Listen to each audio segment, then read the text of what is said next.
Hello and welcome. My name is Romy, and I would like to welcome you to our first webcast, Understanding Your Emotions and How to Use Them to Your Advantage, which is a part of a series of 4. And these sessions are going to be designed to be informal, and we will have some time for questions and answers at the end of our conversation. I'm here today with Adina Tarry.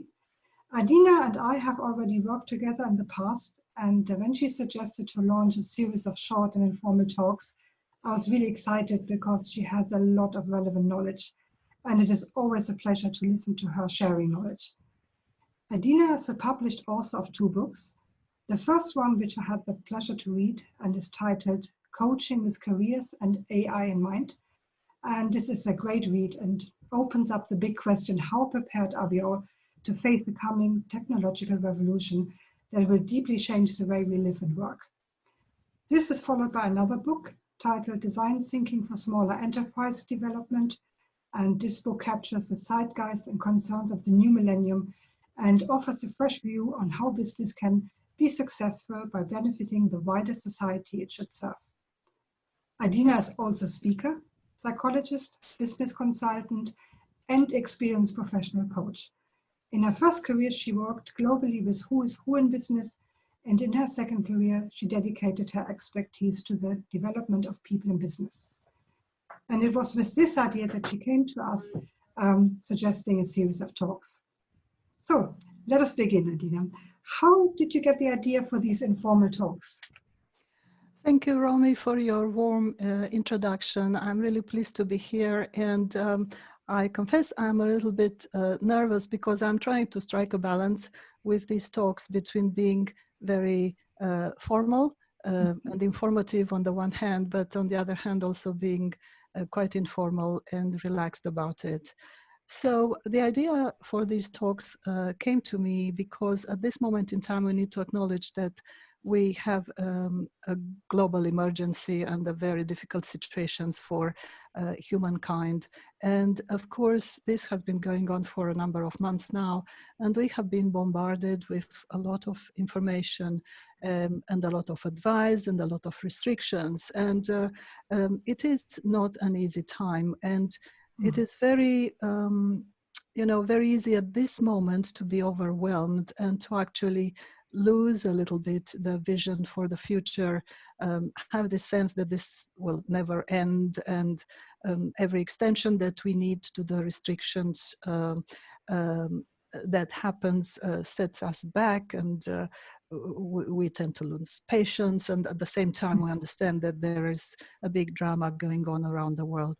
So I was thinking that maybe with a little bit of a hopeful perspective in mind, we could roughly guess that maybe all this is going to be over in a significant way in about 12 to 24 months. And I thought, well, that is a little light at the end of the tunnel, and we can actually ring fence this situation. And so therefore, I thought we need to give ourselves permission to look into the future and say, okay, it's a hard time. It's really difficult and unprecedented, at least for our generation. But there is hope. And how can we prepare to look into the future with a little bit of lightness and a little bit of energy for that? Absolutely. So why did you pick the first choice talking about emotions? Well, that's a very good question. I was thinking about what does it mean to prepare for the future, and where do you start? And I felt that emotions are really a foundation of everything that we actually do. And I know that we don't necessarily think of emotions that often, or sometimes think of emotions as a bit of an impediment, but emotions are really the bedrock of everything that we are as human beings, particularly because we have actually managed to process emotions in different ways and socialize emotions and transform them into what we call feelings and sentiments. But let me go back to emotions and talk a little bit about that. Emotions are something that we naturally are capable of. and they are part of our genetic inheritance, and they are part of our biology. So whether we like it or not, we do experience emotions. Mm-hmm. And they are quite primitive. In fact, they are experienced in the body. It's not something that we experience through our mind or our thinking or our reason. It's something that it's like a biological storm. And indeed, it manifests itself in the body with a number of changes in what we could call biometric measurements. We have changes in the electricity on the skin. We have changes in heart rate, changes in blood pressure. We have also release of specific chemicals like cortisol and adrenaline for the negative emotion and endorphins for positive emotions. And they really come like a storm. They take us over, they happen to us whether we like it or not, and they don't last that long. So it's literally like a storm, like a very wild storm that lasts, let's say, for up to around 10 minutes. Now, we need to look at emotions also in the way we have classified them. And there are two types of emotions, obviously, as we all know, negative and positive. The interesting thing is that across the number of 7 primary emotions that we tend to work with in science, and of course there are many more and many combinations, and there are debates about, you know, some people say we have 40, etc. But let's stay with the basic 7. Among the 7, only 2 are positive, and those are love and joy, whereas the negative emotions, and we'll recognize them immediately, are anger, sadness, disgust, shame, and fear. One of the most important emotion that we experience are, in fact, fear and anger. And it's interesting to note that although a lot of people think that emotions are a bit of a fluffy, feely thing, and we don't talk about emotions in business and in everyday life because we are grown-ups and we can think for ourselves. It's not true, because the advertising industry and even the you know, the manipulations that have been exercised in changing people's minds in the way they vote or in the way they make choices are based on pushing the emotional buttons. So it's an appeal to a very primitive element, which is done by very sophisticated industries and a very sophisticated exploitation of something which is very primitive. So I wonder, how can we then take full advantage of our emotions? Well, if we look at the negative emotions, fill us with energy and actually enable us to act. So they work as an energy source for action, for activity. And this activity is meant to actually protect us from harm, basically, because if you think about all the negative emotions, they are all designed to protect ourselves, to ensure our survival. If you are fearful, if you are angry, if you are disgusted, you'll stay away from a stimulus that is threatening or it's negative. And so they will cause us to react. Now, our reactions are also quite instinctive, and they are linked immediately into the emotional response. And there are 4 types of instinctive responses that we have to these emotions. We have fight. In other words, when we are faced with a negative stimuli, we fight against it. We may flight, run away, and that's a very good adaptive situation where the threat is so big and you know, so powerful that, quite frankly, the best thing is not to pick a fight with that and just run away. And then we have 2 other reactions, which is freeze and faint. Now, freeze is a situation where we don't know what to do and we just remain still on the spot. Now, it's interesting that some of the animals in the natural world actually pretend they freeze. In other words, they just stay still and just pretend that they are dead. Exactly. And and they just allow the danger to go. And of course, faint is a very interesting way of taking yourself out of the situation, because, well, you just pretend you are not there, and I'm not sure how good or bad that is, but definitely for our peace of mind, you know, we are not there, we don't know what's going on. So in a way, it's a resolution.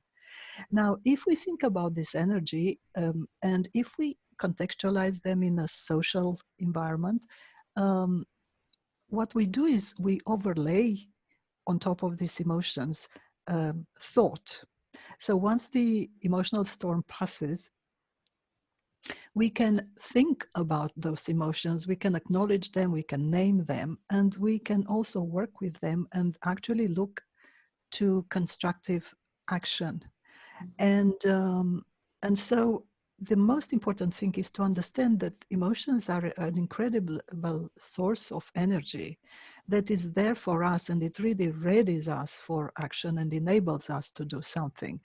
And a lot of people talk about, being a little bit nervous when you go on stage. You know, actors report that there are people who also, when they start doing new jobs, are a little bit scared about failure and about, being stretched beyond their capability at the moment in time. But that is also what is known as an optimum level of stress. In other words, that gives us the chemical responses and the resilience and let's call it the fighting spirit to actually overcome that moment of uncertainty and keep on and go on.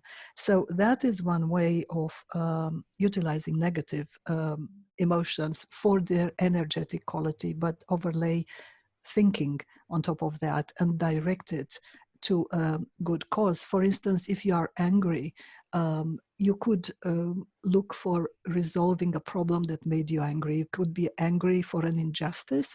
You could be angry that someone has wronged you. You could be angry that you see another person being disrespected or being abused, and that anger will direct you to look for solutions, to call for help, to be Like a involved. catalyst for change, if you like. And it helps. Exactly. So it's really about action. Yeah, it's really about taking a corrective action, an action that changes the circumstances.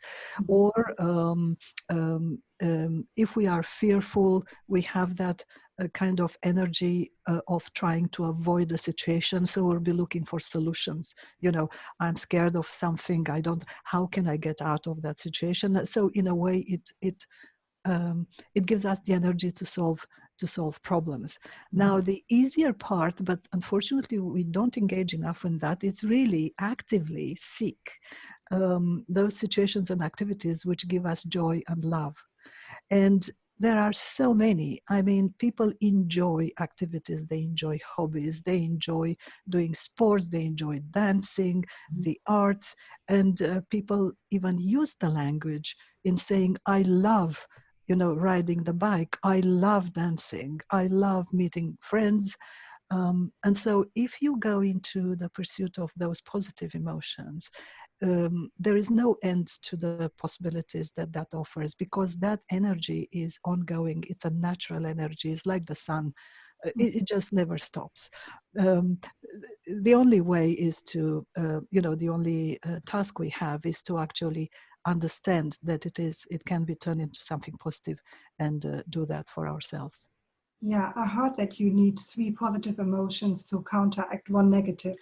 So I think you need to engage in more positive activities, things which make you happy, to kind of counteract all these negative emotions you have. And that's a very good comment, because fortunately and unfortunately, we tend to remember the negative experience, and fear is more powerful than joy. This is why, for instance, the tabloids use always bad stories, negative stories, stories about disasters, because they get the readership, they get attention. But from an evolutionary point of view, that makes sense, because we should never ever remember the negative things that can put us in danger. However, this is a philosophy that was very applicable in the days of our life in the caves, where literally there was danger from morning to evening, and there was shortage, and the life was extremely hard and precarious, and we really needed to be scared all the time and not forget the threats. Yeah. Because if we forget that this animal or this situation or this woods could kill us, because we can have accidents, we can fall. So we had to be fearful and very cautious. Of course, in our society, we no longer need that kind of attention, although one may argue, the streets of any capital city can be quite dangerous, a bit of a jungle, at night as well as. But in any event, the idea is to try to understand that the negative emotions are quite strong, that we tend to remember negative experiences more. And precisely because we know that, to actually try to balance that in the other way and bring some good things for ourselves, because there is no end to the achievements that we can fly. I mean, we grow wings when we are happy and we are joyous and we love what we do, and we are so productive in teams. And I had the privilege of working in high functioning teams. And I can promise you that when you work hard and play hard in a team which is highly performing, it's the joy of it is so addictive. It literally is addictive because you want more of it. And you come back to work the next day and you can't wait to actually be involved in that activity, which is very, very serious. I mean, I worked in big business in corporations where we were not fast asleep at our desk. We had target and everything. But I would have thought if you could go to work and have your endorphins released and have a good time, at the same time. But this that's is exactly what we should be pursuing. And of course, there is a pursuit that people do try to achieve, and it's not easy to achieve. But there are studies in psychology about flow, which is precisely the work-related flow, and where there is this very fine balance between being stretched and actually being challenged a little bit beyond your limits, and at the same time being in control and being so satisfied by the achievements that actually the whole experience is a positive one. Absolutely. Now we're living in very, very difficult times at the moment, where many people experience extremely negative emotions. So how best to cope with this reality we live in at the moment?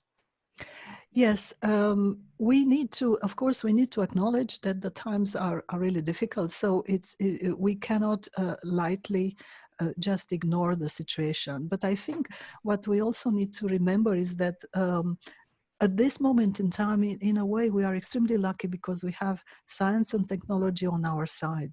We can look at the modalities whereby the scientific community has engaged, and the rapid response that we have had in sequencing the threats, and in now even in a situation of trying to test vaccines. And so we live in very hopeful and fortunate times. Remember the plague in 1300. I can't even begin to imagine the horror that was in those days when, things were so primitive in terms of sanitation, in terms of medical science. I mean, it's incomparable. Yeah, even with the flu pandemic in the 1918, again, I mean, the advancement of science and technology is absolutely extraordinary. So what do we need to do is to acknowledge that for many people, this is an absolutely dramatic moment, that humankind is going to go through a very traumatic set of losses of all kinds. But also think with hope about the fact that this is a situation that is not going to last forever, and we can almost put a time limit on it. So what we need to do is to lift ourselves up and really understand that we have a lot of, relatively speaking to other times, we have a lot of advantages, and also that there is hope. So we need to engage in trying to stimulate positive emotions, in trying to make plans for the future, and in thinking that there is a light at the end of the tunnel. And of course, there are going to be losses, but let's prepare ourselves also for some positive changes and for a new restart. I absolutely agree. Well, thank you, Adina. That was very insightful. And I'm really happy that we'll have another webcast, which is next week on the 13th of May, again at 5 p.m. UK time. And it's a very interesting topic you're offering as well. And next time you will be talking about boosting your professional confidence by understanding your unique range of skills and the experience you have to offer. I'm really looking forward to that one too. and hopefully we will have many people listening to what you have to say. Thank you so much for having taken the time, Adina. Thank you, Romy. It's been a pleasure. Thank you very much.